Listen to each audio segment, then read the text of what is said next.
Ya, salam para sahabat pelayanan. Ya, kita bertemu lagi di video yang ketiga. Ya, pada malam hari ini. Ya, bersyukur karena sekali lagi berkesempatan ya untuk berkumandang di udara sesuai dengan ya pelayanan media massa. Dan saya percaya pada malam ini ya ada kasus yang harus hamba ini luruskan ya yang sangat famous dikatakan seperti itu dan sangat viral di WhatsApp dan sehingga kan pada hari ini ya banyak grup-grup WhatsApp ya berbicara tentang perkara ini. Jadi saya di sini ya bukan menghakimi sesiapa, apatah lagi ya bertujuan untuk berdebat, apatah lagi menjatuhkan seseorang. Tapi sebagai seorang Kristen dan seorang yang percaya kepada kebenaran Alkitab, itulah hak dan tanggung jawab kita bersama untuk meluruskan pandangan-pandangan yang kelihatannya terpesong yang tidak sesuai dengan konteks Alkitab. Dan sebab itulah diharapkan pada malam ini para sahabat pelayanan yang melihat video ini sedikit sebanyak ya dapat membantu khususnya untuk meningkatkan wawasan kita berteologi, baik mereka yang terlibat dalam apologetik itu sangat penting karena ia merupakan ya satu pelayanan kita bersama untuk berbagi berkat dan dalam arti kata lainnya untuk menolong sesama. Karena saya percaya banyak orang yang ya mungkin akan tersesat bahkan tidak memahami apa yang sedang diutarakan oleh orang-orang yang tertentu sesuai dengan pemahaman mereka bahkan teologi mereka khususnya seperti itu. Jadi pada malam ini tema kita adalah yang terdapat di Ibrani 1 ayat 1 sampai 2. Jadi ini ayat firman-Nya dan teks Alkitabnya. Jadi tema kita, benarkah Yesus berada di atas muka bumi ini selama 66 tahun? Ya. Jadi benarkah Yesus berada di atas muka bumi ini selama 66 tahun? Nah, jadi inilah yang telah dijelaskan oleh orang yang berkaitan. Bahwa Yesus ini berada di atas muka bumi ini katanya 66 tahun. Jadi bayangkan itu. Ya itu sangat bertentangan tentang Alkitab. Ya, karena Alkitab tidak pernah berbicara bahwa Yesus ini berada di atas muka bumi ini selama 66 tahun. Ya, tidak ada. Tetapi yang diketahui secara umum, ya, sesuai konteks Alkitab, Yesus hanya berada 33 tahun di atas muka bumi ini dan selepas itu dia terangkat ke surga. Jadi ada banyak kasus lagi, ada beberapa ayat lagi yang dikutip oleh orang ini. Tapi yang selebihnya itu kita tinggalkan dulu karena bukan itu tidak penting, tapi itu tidak mendasar bagi saya. Dan yang saya luruskan sekarang ini adalah sesuatu yang sangat mendasar dan ini merupakan iman orang percaya. Dan apabila ini dikotak-katikkan oleh orang-orang yang tertentu, sedikit sebanyak ia akan menyesatkan, bahkan memisungkan pikiran-pikiran khususnya mereka yang kurang membaca Alkitab, bahkan tidak pernah belajar Alkitab. Nah, ini sebab sebagai hamba-hamba Tuhan dan sebagai gereja ya di zaman akhir ini kita bertanggung jawab untuk meluruskan pandangan-pandangan yang terpesong seperti itu. Nah, saya ulang sekali lagi. Katanya 66 tahun Yesus berada di atas muka bumi ini. Dan dia mengutip ayat firman Tuhan daripada kitab Ibrani. Ibrani 1 ayat 1 sampai ayat 2. Tapi saya akan bacakan semuanya dan saya akan memberi pemaknaan di setiap parikop, setiap ayat yang tercatat dalam kitab Ibrani. Nah, para sahabat pelayanan yang saya kasih dalam nama Tuhan Yesus Kristus, nah, mari kita lihat sekali lagi apakah yang dikatakan oleh kitab Ibrani. Ya, dan saya percaya semua orang pun tahu, ya penulis kitab Ibrani ini tidak tercatat siapa nama dia. Tetapi pada masa yang sama, boleh dikatakan penulis kitab Ibrani ini adalah orang Ibrani. Yang dikatakan orang Ibrani yang pintar, orang Ibrani yang bijaksana.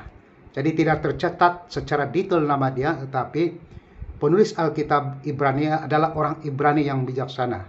Jadi sebenarnya kan dia meneguhkan semua tentang perihal yang berkaitan tentang Yesus. Nah, salah satu daripadanya pada malam ini yang kita belajar di ayat yang pertama ini, setelah pada zaman dahulu Allah berulang kali dan dalam pelbagai cara berbicara kepada nenek moyang kita dengan perantaraan nabi-nabi. Nah, para sahabat pelayanan, coba kita dengar, fahami, dan kita renungkan firman ini. Dan saya percaya ini sedikit sebanyak kita memahami inti di dalamnya. Sebenarnya ayat ini tiada kaitan pun tentang keberadaan Yesus di atas muka bumi ini selama 66 tahun. Tidak ada. Sebab kitab Ibrani ini sebenarnya bercerita tentang satu peneguhan di mana keberadaan Tuhan itu sendiri. Dia mengatakan di sini keberadaan Tuhan itu menyatakan dirinya khususnya kepada kaum Israel itu sendiri, bukan di zaman Yesus saja, di zaman kisah para rasul, tetapi sejak dari zaman dahulu kala. Ya, jadi bayangkan kalau sejak zaman dahulu kala, itu sudah lama itu, sejak zaman dahulu kala. Dan saya pikir sebelum tercatat di dalam Alkitab, Tuhan sudah menyatakan dirinya, ya, di atas muka bumi ini. Sebab dia yang telah mencipta bumi ini dan segala isinya, bahkan ya sebelum Hawa ya dan Adam wujud di atas muka bumi ini sesuai penciptaan Tuhan, dia sudah menyatakan dirinya. So, firman Tuhan ini berbicara apa yang dikatakan oleh orang Ibrani di sini, setelah pada zaman dahulu Allah berulang kali dan dalam pelbagai cara berbicara kepada nenek moyang kita dengan perantaraan nabi-nabi. Nah, siapakah yang dikatakan oleh kitab Ibrani ini? Ya, jadi mengatakan Tuhan itu berbicara, ya, perantaraan, memakai nabi-nabi kepada nenek moyangnya, khususnya kepada kaum Israel itu. Ya, kita masih di sisi kaum Israel pada saat ini. So, kitab Ibrani ini sebenarnya berbicara tentang Tuhannya Israel itu. Nah, jadi sejak dahulu kala dia cakap. Sejak dahulu kala. Jadi dia memakai nabi-nabi ini sebagai perantaraan, ya, untuk menyampaikan sesuatu kepada kaum Israel itu melalui nabi, khususnya kepada umat dia, untuk menyampaikan. Ya, jadi saya percaya yang disampaikan itu adalah hukum-hukum daripada Tuhan itu sendiri. Nah, jadi coba bayangkan, kalau kita kembali kepada masa lalu, zaman lalu, Alkitab ini sebenarnya tiada kaitan pun, ya, tentang keberadaan Yesus di atas muka bumi ini yang selama 66 tahun, tidak ada. Tapi ini berbicara tentang kisah masa lalu, ya, kepada nenek moyang Israel itu. Apa yang Tuhan sudah lakukan kepada bangsa mereka. Ya, jadi kalau kita kaitkan firman Tuhan ini tentang keberadaan, tentang zaman Yesus, keberadaan Yesus, dia berada di atas muka bumi ini selama 66 tahun, sangatlah tidak masuk akal. Karena bayangkan, sesuai dengan apa yang saya dengar pernyataan orang yang berkaitan itu. Dia mengatakan, di atas muka bumi ini Yesus 33 tahun. Lepas itu, semasa dia terangkat, dia 33 tahun lagi di awan-awanan sana, awang-awangan sana. Ya, jadi dia menggambarkan bahwa langit itu ada 7 langit. Jadi sebelum Yesus sampai ke surga, Yesus terapung-apung di Carakawala sana, di awan-awanan sana, selama 33 tahun. Dan diartikan Yesus masih berada di atas muka bumi ini. Sebab ada 7 tingkat langit. Nah, itu yang saya pahami.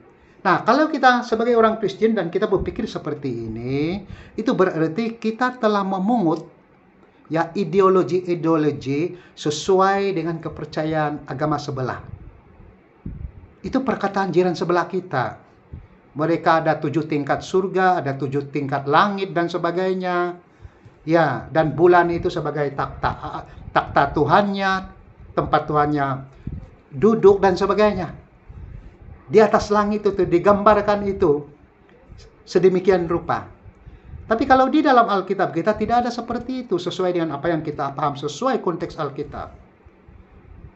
Semasa Yesus diangkat, ya, maafkan saya, kalau saya tersalah, ya perbetulkan. Ya, semasa Yesus diangkat, dia ditutup dengan awan-awanan, dan akhirnya tidak kelihatan lagi dia. Berarti dia sudah pergi ke surga. Jadi tiada tingkat-tingkat, tidak ada. Jadi kalau ada tingkat-tingkat itu pemahaman ya agama-agama di seberang sana. Dan kita sebagai orang percaya, kita tidak boleh memungut ajaran-ajaran seperti itu. Kita harus back to the Bible. Kita kembali kepada kebenaran Alkitab. Nah, yang dikatakan oleh Ibrani ini tiada kaitan pun tentang keberadaan Yesus selama 66 tahun di atas muka bumi ini.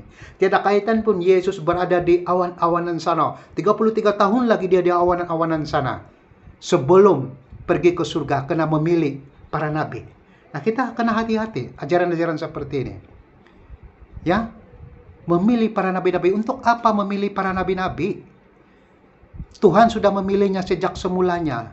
Sebelum Yesus lahir ke dalam dunia ini, Tuhan sudah memilih sejak semulanya. Kalau kita tengok dalam perjanjian lama, ada banyak nabi yang Tuhan sudah pilih. Dan setelah Yesus lahir, dan yang Yesus pilih itu, ya bukan nabi, tapi para rasul, ya 12 rasul. Ya. Jadi Yesus memilih para rasul itu saja, dan dia sudah pilih. Ya, dia tak perlu lagi naik di awan-awanan sana, ya naik bilon di atas awan sana, tunggu lagi 33 tahun. Itu buang masa itu. Ya, kenapa Yesus perlu berbuat seperti itu? Itu bukan rencana Tuhan, itu bukan nubuatan Tuhan. Tidak ada pun tertulis di dalam Alkitab bahwa Yesus perlu 33 tahun lagi di atas awan-awanan sana. Tidak perlu. Masa Yesus diangkat, dia terus diangkat dan pergi ke surga. Sebab dia sudah selesaikan pekerjaan dia di atas muka bumi ini. Penebusan salib, dia sudah memilih muridnya, dia sudah mengajarkan tentang keselamatan dan sebagainya. Yesus sudah selesai. Masa Yesus disalibkan, Yesus pernah berkata, sudah selesai, dia cakap. Jadi itu berarti kalau ada orang menafsirkan yang Yesus 33 tahun lagi di awan-awanan sana, di dekat Cakrawala sana, tingkat ke-7, tingkat kedua, tingkat ketiga, dan sebagainya. Itu berarti sudah lari konteks, sudah lari daripada kebenaran Alkitab. Itu ciptaannya sendiri, pikirannya sendiri. Tidak sesuai lagi dengan Alkitab. Nah, saudara yang saya kasih dalam Tuhan, mari pada saat ini, kita rajin-rajinlah membaca Alkitab, supaya pikiran kita tidak dipesongkan dengan orang-orang yang sedemikian rupa. Orang-orang yang tidak benar. Dan mereka ini adalah guru-guru palsu di hari zaman. Nah, ini yang dikatakan oleh firman Tuhan. Tidak kaitan tentang keberadaan Yesus di atas muka bumi ini 66 tahun. Tidak ada kaitan itu. Yang dikatakannya di sini memang ada kaitan dengan Yesus. Tapi di zaman dahulu kala, orang Ibrani bercerita sebelum Yesus datang ke dalam dunia ini, sudah dinubuatkan, sudah ada tanda-tanda dia. Dulu kan Tuhan berbicara kepada orang-orang Israel, kepada nenek moyang mereka, melalui perantaraan Nabi. Dan akhirnya mari kita lihat ayat yang kedua. Maka pada zaman akhir ini, ia telah berbicara kepada kita dengan perantaraan anaknya, yang telah ia tetapkan sebagai yang berhak menerima segala yang ada. Oleh dia Allah telah menjadikan alam semesta. Nah, yang kedua perantaraan, kata orang Ibrani, penulis kitab Ibrani, adalah Yesus. Anak Allah yang maha tinggi itu. Pemilik surga itu. Adalah Yesus. Dikatanya di sini. Dan apakah ini masih ada kaitan tentang Yesus berada 66 tahun di atas muka bumi? Tidak ada. Dia tidak berbicara seperti itu. Tapi orang Ibrani, penulis kitab Ibrani ini yang bijaksana ini, dia coba berusaha untuk menyampaikan ya apa yang dia fahami tentang Yesus. Dan saya percaya ini juga ya merupakan bicara Roh Kudus kepadanya, sehingga dia dapat dimampukan untuk menyampaikan tentang Yesus. Nah, apa yang dikatakannya tentang Yesus ini, ayat yang kedua ini, dia mengatakan seperti ini.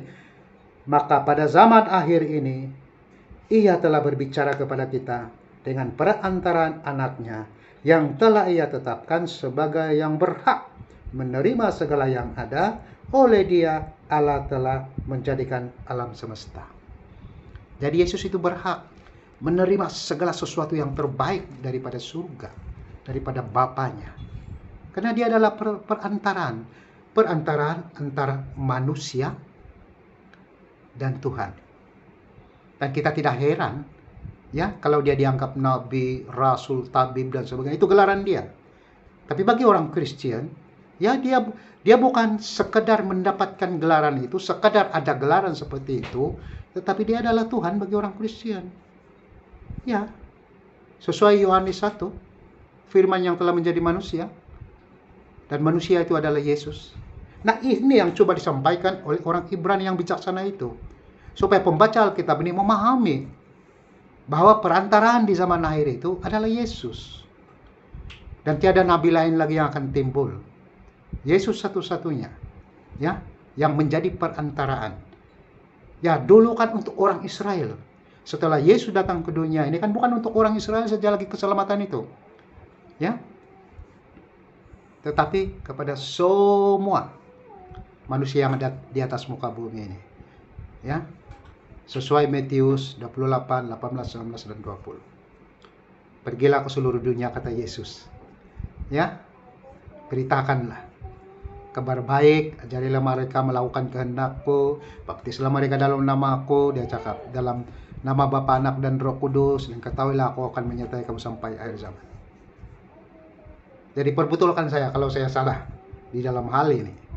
Tapi namun yang pasti, bagi saya, apa yang Alkitab sudah jelaskan, ya mungkin kita tidak sesempurna yang diharapkan untuk menjelaskannya. Tapi Alkitab itu benar. Mungkin kita salah tafsir, salah pengertian dan sebagainya, tapi Alkitab tetap benar. Dan itulah yang harus diusahakan oleh para hamba Tuhan untuk menyampaikan kebenaran itu dan mencari pemaknaan yang sebenar dari setiap perikop, setiap ayat, dan setiap isinya. Sehingga itu dapat disampaikan dengan sebaik mungkin. Nah, dan ini yang dikatakan di ayat yang kedua ini. Kata orang Ibrani di sini, penulis Ibrani di sini, Yesuslah satu-satunya yang berhak menerima segala yang ada. Segala yang ada. Karena dia adalah firman yang telah menjadi manusia dan dia yang menjadikan segala sesuatu. Jadi segala sesuatu yang terbaik daripada surga, daripada Bapanya sendiri, dia yang berhak untuk menerimanya. Ya, karena dia bukan saja manusia, tapi dia juga adalah Tuhan, bukan saja nabi dan segala gelar kepada dia, tapi bagi orang Kristen dia adalah Tuhan. Dan sebab itulah berhak menerima segala yang ada. Oleh dia, Allah telah menjadikan alam semesta. Oleh dia, Allah telah menjadikan alam semesta. Oleh dia. Oleh Sang Firman itu yang telah bercakap, yang telah menjadikan segala sesuatunya. Kalau Yesus tidak ada dan Yesus tidak wujud, nah itu berarti kan tidak wujudnya Sang Firman itu yang menjadikan segala sesuatunya. Ya, jadi oleh karena Yesus ada, Sang Firman ada. Jadi Sang Firman itu pencipta segala sesuatu. Nah, artinya seperti ini. Firman dulu menjadikan segala sesuatu, dan baru dia jadi manusia, dan baru menjadi Yesus yang nama kepada manusia itu. Nah, jadi harus lengkap di sini. Nah, oleh karena dia adalah Sang Firman itu yang telah menjadikan segala sesuatu, yang berhak menerima yang terbaik daripada Tuhan, oleh karena dialah, ya, segala sesuatunya telah diwujudkan di atas muka bumi ini. Jadi mari kita kembali kepada persoalan orang tadi itu, yang dia mengatakan ini berkaitan tentang kewujudan Yesus selama 66 tahun di atas muka bumi. Jadi artinya itu sangat jauh makna dia. Dan boleh dikatakan itu merupakan satu penyesatan. Ya, kesesatan yang sangat bahaya kepada iman orang-orang Kristen. Jadi pada hari ini, ya saya percaya orang Kristen sudah matang. Dan tugas para gereja dan para hamba Tuhan adalah membetulkan apa yang difikirkan. Mungkin itu terpesong, kurang betul, dan bahkan itu mungkin itu menyesatkan. Ya, jadi mari bersama-sama. Nah, kita bersyukur dan terima kasih karena kesempatan yang ada pada malam ini merupakan kesempatan yang terbaik bagi setiap kita untuk terus belajar firman Tuhan, menggali firman Tuhan. Dan ini adalah salah satu cara, selain daripada begitu banyak cara untuk mendekatkan diri kepada Tuhan. Mari kita berdoa terlebih dahulu sebelum kita menutup pembicaraan kita pada malam ini. Haleluya.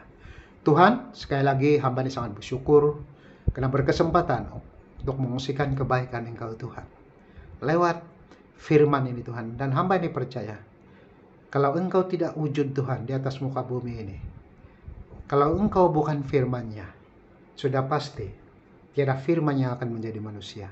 Oleh karena Engkaulah firman-Nya yang bercakap-cakap itu Tuhan, yang berfirman menjadikan segala sesuatu yang Tuhan, wujudlah bumi ini, wujudlah manusia ini dan segala isinya. Dan kami percaya, kalau Engkau mampu menjadi api, kalau Engkau mampu menjadi segala sesuatunya Tuhan, Engkau juga mampu menjadi manusia. Dan itu tidak mungkin. Mungkin itu susah untuk diterima oleh akal pikiran manusia. Tapi Engkau adalah Tuhan yang tidak pernah terbatas. Dan hamba ini percaya, hamba ini akan berusaha sebaik mungkin Tuhan untuk tidak membatasi Engkau, karena Engkau tidak pernah terbatas Tuhan. Dan walaupun hamba ini terbatas, tapi hamba ini percaya Engkau Allah yang tidak pernah terbatas untuk menolong para gereja, anak-anak-Mu, para pelayan-Mu Tuhan, untuk lebih mengerti lagi, dimatangkan, didewasakan di dalam pelayanan ini. Terima kasih Tuhan. Terpuji termulah Engkau. Hanya di dalam nama Tuhan Yesus, semua anak-anak Tuhan yang diberkati pada malam ini katakan amin. Oke, terima kasih, Tuhan berkati dan jumpa lagi.